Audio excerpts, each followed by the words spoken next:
बिस्मिल्लाहिर्रहमानिर्रहीम। Supply chain 4.0। आज देखते हैं कि सप्लाई चेन को 4.0 क्यों दिया गया, यानी ये फोर्थ जनरेशन की सप्लाई चेन क्या चीज़ है। बेसिकली सप्लाई चेन स्टार्ट होती है इंडस्ट्रियल रेवोल्यूशन के साथ। जब इंडस्ट्री यानी कि मास प्रोडक्शन नहीं होती थी तो उस वक्त सप्लाई चेन की ज़रूरत भी नहीं होती थी। एक छोटे शॉपकीपर होते थे, अगर कोई ब्रेड मेकर है तो उसने अपनी शॉप के ऊपर ही एक ब्रेड मेकिंग का प्रोसेस, भट्टी जिसे कहते हैं, वो लगाई होती थी। वहीं पे वो डो बनाता था, उसी में वो ब्रेड बना के बेक करके तो शॉप पे रख के बेच देता था। अब वो जितनी उसकी 10, 20, 25 बिकती होंगी उतनी वो प्रोसेस कर लेता था। खुद ही उसने रॉ मटेरियल परचेज़ करना, खुद ही मैन्युफैक्चरिंग करनी, खुद ही उसने सेल कर देनी और शाम को फिर जाके नई मटेरियल ख़रीदना, फिर अगले दिन बनाना, और ये प्रोसेस रोज़ उसका कंटिन्यू रहता था। और सिमिलरली हर किस्म का जो बिज़नेस है इसी तरीके से चलता था। खा वो कुछ भी मैन्युफैक्चर कर रहा है, वो जूते बना रहा है, वो कुछ गंदम प्रोसेस कर रहा है, कोई फूड प्रोसेस कर रहा है, या कुछ भी आइटम बना रहा है, कपड़ा बना रहा है, तो वो इसी तरह से डेली जितनी उसकी प्रोडक्शन होती थी उतना रॉ मटेरियल ख़रीदता था, प्रोडक्शन करता था, सेल कर देता था। यानी कि सारा सर्कल खुद ही मैनेज करता था। परचेजिंग से लेकर सेल तक का प्रोसेस एक ही बंदा कर रहा होता था, क्योंकि प्रोडक्शन उसकी थोड़ी सी होती थी। तो ये प्रोसेस चलता रहा कोई 17 सेंचुरी के एंड तक, कोई 1780 के 1780 के करीब जो है फिर फर्स्ट इंडस्ट्रियल रेवोल्यूशन आया। और ये फर्स्ट जो इंडस्ट्रियल रेवोल्यूशन आया ये आया स्टीम और पानी के इस्तेमाल से, यानी मैस प्रोडक्शन स्टार्ट हुई। बड़ी मशीनें बनाई गई जो कि पानी और स्टीम से चलती थी, जैसे कि रेलवे इंजन एक एग्जांपल है। अगर आपने पुराने रेलवे इंजन फिल्मों में देखे हो तो वो स्टीम से चलते हैं। तो स्टीम जो है वो मशीन को रन करने में हेल्प करती है। ऐसे ही पानी भी हेल्प करता है। जितने भी डैम बने हुए हैं, जो वाटर डैम होते हैं, बंद बना के लगाए जाते हैं, तो जब पानी तेज़ी से गिरता है उनके ऊपर, मशीनों के ऊपर, तो वो मशीन को रन करता है। तो जो फर्स्ट इंडस्ट्रियल रेवोल्यूशन आया वो 1780 के आसपास पानी और स्टीम से चलने वाली मशीनों को ऐड करने से आया। तो फर्स्ट टाइम दुनिया ने जो मशीनें इस्तेमाल करना शुरू की मैस प्रोडक्शन, यानी बड़ी प्रोडक्शन के लिए, ज़्यादा प्रोडक्शन के लिए, जो मैनुअल एक बंदे की प्रोडक्शन से ज़्यादा होती हैं, तो वहाँ पे ये कोई 1780 के आसपास फर्स्ट रेवोल्यूशन आया। इसको कहते हैं इंडस्ट्रियल रेवोल्यूशन 0.1, यानी फर्स्ट रेवोल्यूशन। अब जब फर्स्ट रेवोल्यूशन आया तो ज़ाहिर है वो बंदा जो अपने रॉ मटेरियल खुद ही परचेज़ करता था, बनाता था, सेल भी करता था, यानी कि सोर्सिंग से लेकर डिस्ट्रीब्यूशन और सेल तक का सारा प्रोसेस एक ही बंदा कर रहा है। तो अब उसका काम बढ़ गया कि भाई काम ज़्यादा है और मैं अकेला नहीं कर सकता। तो उसने कुछ जगहों पे बंदे रखने शुरू कर दिए। जैसे प्रोक्योरमेंट के लिए एक बंदा रख दिया कि भाई तुम परचेज़ करोगे और तुम्हारे लिए मैं ये सिस्टम बना देता हूँ ताकि तुम इस सिस्टम के अंदर रहते हुए अपना काम करो। और एक बंदा सेल के रख दिया कि भाई तुमने जितनी भी प्रोडक्शन होगी सेल करनी है और तुम्हारे लिए मैं ये सिस्टम बना लेता हूँ। अब ये जो सिस्टम वो बना रहा है ये उसके एक्सपीरियंस बेस्ड थे। जो उस वक्त उन लोगों का एक्सपीरियंस होता था कि हमने सेल के लिए ये टेक्स्ट यूज़ करने या परचेज़ के लिए ये टेक्स्ट यूज़ करने, तो वो जो उनके करने का स्टाइल था, तरीका था, एक्सपीरियंस था, उसकी बेस पे वही सिस्टम उन्होंने रिटर्न सिस्टम बना के लोगों को दे दिया कि भाई मैं इस तरह से करता था तो तुमने इन चीज़ों को फॉलो करते हुए काम को आगे करना है। तो इस तरह से डिफरेंट डिपार्टमेंट बन गए। जिस डिपार्टमेंट की ज़रूरत पड़ती गई वो डिपार्टमेंट ऐड होता गया। जैसे अभी आप देखेंगे पिछले कुछ 10, 20, 15, 20 सालों में HR का डिपार्टमेंट बहुत ग्रो किया है इस रीजन में। तो इससे पहले HR डिपार्टमेंट होता ही नहीं था, तो अब ज़रूरत पड़ी तो उन्होंने HR को भी ऐड कर लिया। तो इस तरह से उसी टाइम से जब फर्स्ट रेवोल्यूशन आया, इंडस्ट्रियल रेवोल्यूशन, तो जितने लोगों की ज़रूरत और जिस डिपार्टमेंट की ज़रूरत थी वो चीज़ें फिर आस्ता आस्ता ऐड होती गई। तो इसको कहते हैं फर्स्ट इंडस्ट्रियल रेवोल्यूशन। और यहीं से फिर सप्लाई चेन स्टार्ट हुई कि हमने सोर्सिंग भी करनी है, प्रोक्योरमेंट भी करनी है। उस वक्त सप्लाई चेन का नाम तो नहीं होता था, लेकिन इसका स्टार्ट हो गया। सप्लाई चेन तो बहुत बाद में इसको नाम दिया गया, लेकिन ये जो बेस बनी वो सप्लाई चेन है। तो इसको हम इंडस्ट्रियल रेवोल्यूशन 0.1 भी कहते हैं और सप्लाई चेन 0.1 भी कहते हैं, जो कि फर्स्ट रेवोल्यूशन से स्टार्ट हुई। फिर सेकंड जो है मिड 18 सेंचुरी में 1850 राउंड अबाउट सेकंड रेवोल्यूशन आया। अब ये जो सेकंड इंडस्ट्रियल रेवोल्यूशन था, यहाँ पे इलेक्ट्रिसिटी को यूज़ किया गया कि जो मशीनें स्टीम और पानी के ऊपर चल रही थी, अब उनको मॉडिफाई किया गया, उनकी स्पीड को बढ़ाया गया, उनकी प्रोडक्शन एफिशिएंसी को बढ़ाया गया। तो अब यहाँ पे इलेक्ट्रिसिटी का यूज़ किया गया, बड़ी बड़ी मोटरें आई, कैपेसिटर आए, इस और जो भी इसकी रिक्वायरमेंट थी मशीन को इलेक्ट्रिसिटी के ऊपर रन करने पे, वो चीज़ें ऐड होना शुरू हो गई। तो अब जो प्रोडक्शन थी वो उससे भी बड़े वॉल्यूम पे चली गई। मैं इसकी एक एग्जांपल और आसान तरीके से आपको समझा देता हूँ कि मैं एक पेट बॉटल मैन्युफैक्चरिंग में काम करता था। तो वहाँ पे स्टार्ट में उन्होंने एक हैंडमेड मशीन लगाई जो चाइना से इंपोर्ट की थी। तो एक बंदा खड़ा होता था, वो एक छोटी प्री फॉर्म होता है, छोटी आप कहें पाइप सा होता है। तो उस प्री फॉर्म को वो बंदा गर्म करता है, फिर उसको निकाल के मशीन के ऊपर रखता है, फिर उसमें हवा भरता है और वो बोतल जो है ब्लो करके बड़ी हो जाती है। तो ये एक स्मॉल स्केल की प्रोडक्शन है। फिर उन्होंने एक और जापानी मशीन इंपोर्ट की जो ऑटोमेटिक थी। अब वो मशीन खुद ही प्री फॉर्म बनाती थी, खुद ही वो प्री फॉर्म हीट होता था और मशीन दूसरी साइड पे जाके ब्लो होके बोतल निकल के आ जाती थी। प्रोडक्शन बढ़ गई। मैनुअल में जहाँ पे 1 मिनट में 2 या 3 बोतलें निकलती, वहाँ पे 1 मिनट में कोई 50 बोतलें निकलना शुरू हो गई। फिर इससे भी बड़ी एक मशीन उन्होंने यूरोप से ली, जो कि उसकी स्पीड भी ज़्यादा थी, उसमें 1000 बोतल पर आवर निकल आती हैं। जैसे ये पेप्सी कोक की बोतलें, तो यहाँ ये मास प्रोडक्शन होती है, ऐसे फ्लो से मशीन चलती है और बोतलें निकलती रहती हैं। तो सिमिलरली जो स्टीम और पानी का प्रोसेस था वो स्लो प्रोसेस था। जब इलेक्ट्रिसिटी के ऊपर मशीनें कन्वर्ट हुई और नई टेक्नोलॉजी आई, तो इसको प्रोडक्शन बढ़ गई। अब प्रोडक्शन बढ़ी तो उसके लिए आपको बड़ी मार्केट चाहिए, सेल के लिए ज़्यादा लोग चाहिए, पीछे रॉ मटेरियल परचेज करने के लिए ज़्यादा लोग चाहिए, सिस्टम को बड़ा करना है।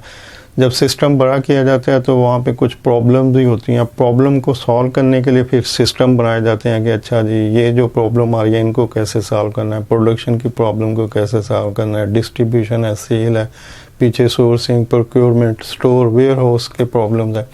तो ये सब चीज़ें फिर रिवॉल्व होती गई, इवॉल्व होती गई आस्ता आस्ता, और इनमें मॉडिफिकेशन होती गई। तो इसको इंडस्ट्रियल रेवोल्यूशन 2 कहा जाता है कि, और जब इंडस्ट्रियल रेवोल्यूशन कन्वर्ट हुआ 1 से 2, तो सप्लाई चेन भी मॉडिफाई की गई। अकॉर्डिंगली सप्लाई चेन को भी सप्लाई चेन 0.2 कहा जाता है। तो ये सेकंड इंडस्ट्रियल रेवोल्यूशन से रिलेटेड सप्लाई चेन थी। अब ये मिड 18 सेंचुरी की जो सेकंड रेवोल्यूशन थी, ये फिर चलती गई 19 सेंचुरी की मिड तक, कोई 1960-70 के दरमियान तक सेकंड इंडस्ट्रियल रेवोल्यूशन चलती गई।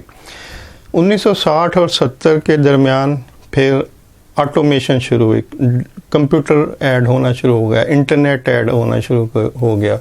तो अब ये जो इंटरनेट की दुनिया थी, इसमें डाटा अवेलेबल था। वो चीज़ें जो पहले मैनुअल की जा रही थी वो अब ऑटोमेटेड होना शुरू हो गई। तो डाटा की अवेलेबिलिटी जो थी, उनकी बेस पे मशीनों और प्रोडक्शन को जो नाम दिया गया, ये थर्ड रेवोल्यूशन था इंडस्ट्री का।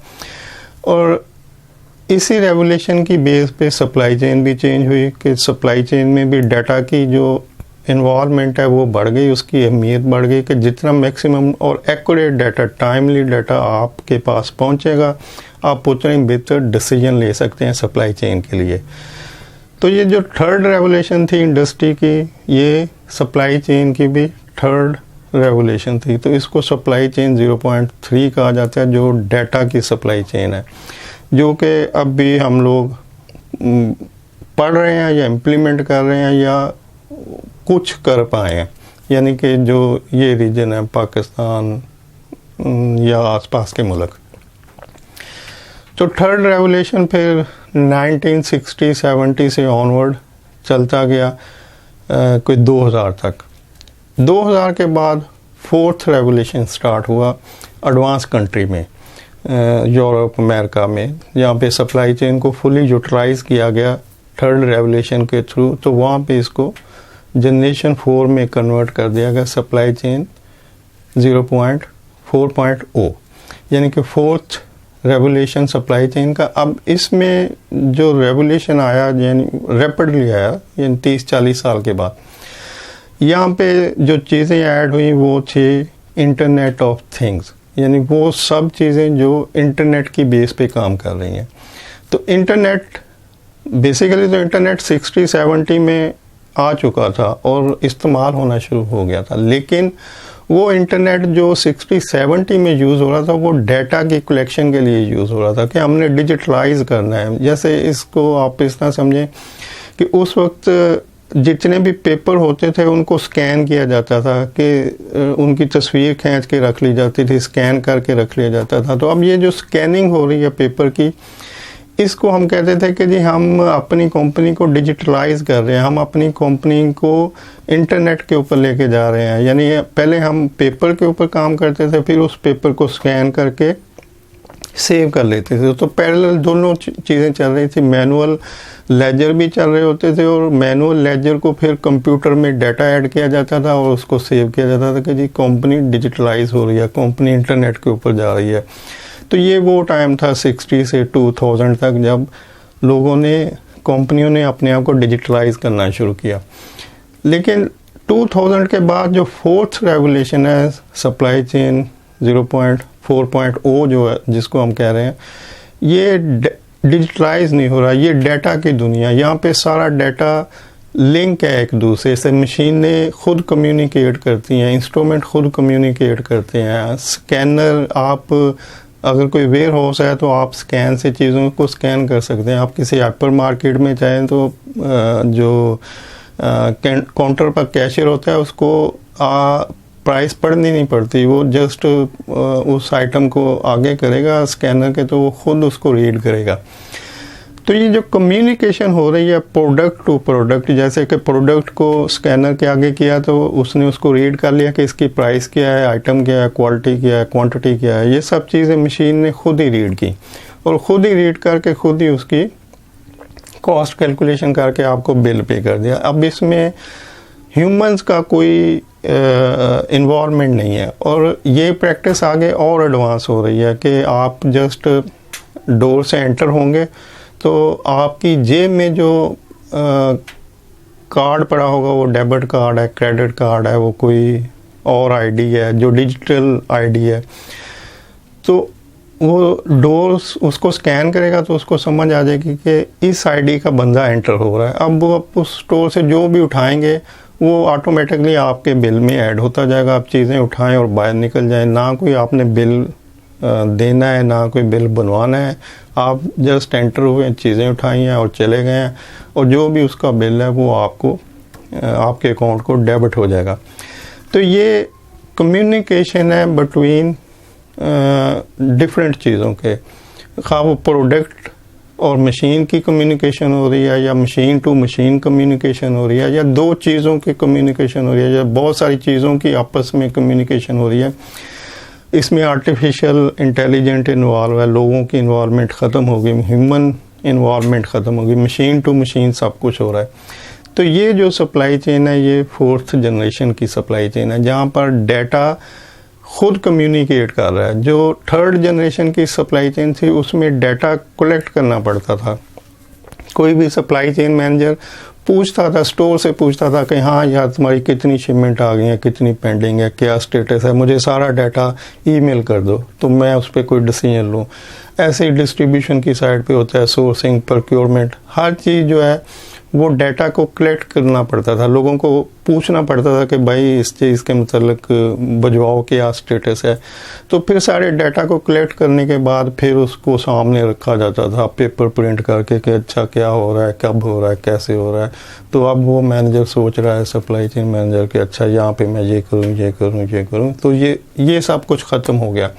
अब मशीन खुद ही डाटा एक दूसरे से कम्युनिकेट करेगी, उसके ऊपर कोई डिसीजन लेगी और उस डाटा की बेस पे आपको एक फोरकास्ट बता देगी कि अगर आप इस तरह से करेंगे तो ये आपके लिए बेस्ट है। अब डिसीजन तो ह्यूमन ही लेंगे कि जो मुझे सजेशन दी गई है क्या मैंने वो करनी है कि नहीं करनी, लेकिन आपको एक फाइनल सोल्यूशन निकाल के मशीन ने दे दिया कि ये सिचुएशन है, ये डाटा यहाँ पे अवेलेबल है जिसकी बेस पे मैं आपको ये सजेस्ट कर रहा हूँ। जैसे ऑटोमेटेड कार के अंदर कोई बैठा है जो ड्राइवरलेस कार है, तो अब वो कार खुद डिसाइड कर रही है कि आगे क्या हो रहा है, कहाँ जाना है, कहाँ रुकना है, कहाँ पर तेज़ स्पीड करनी है, तो उसमें ह्यूमन इन्वॉल्वमेंट नहीं है।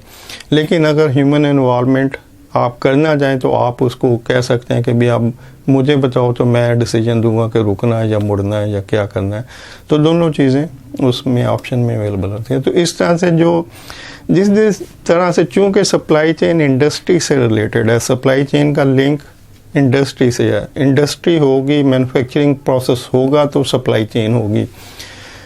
सप्लाई चेन क्या है? सप्लाई चेन सोर्सिंग है, प्रोक्योरमेंट है, वेयर हाउस मैनेजमेंट है, इन्वेंट्री कंट्रोल है, प्रोडक्शन है, फिर डिस्ट्रीब्यूशन है, फिर सेल है, फिर एंड यूज़र तक उसकी सेटिस्फेक्शन को देखने का नाम है कि जो प्रोडक्ट एंड यूज़र लेके गया क्या वो रिपीट ऑर्डर में आ रहा है, क्या वो दोबारा उस प्रोडक्ट को ख़रीद रहा है या नहीं ख़रीद रहा।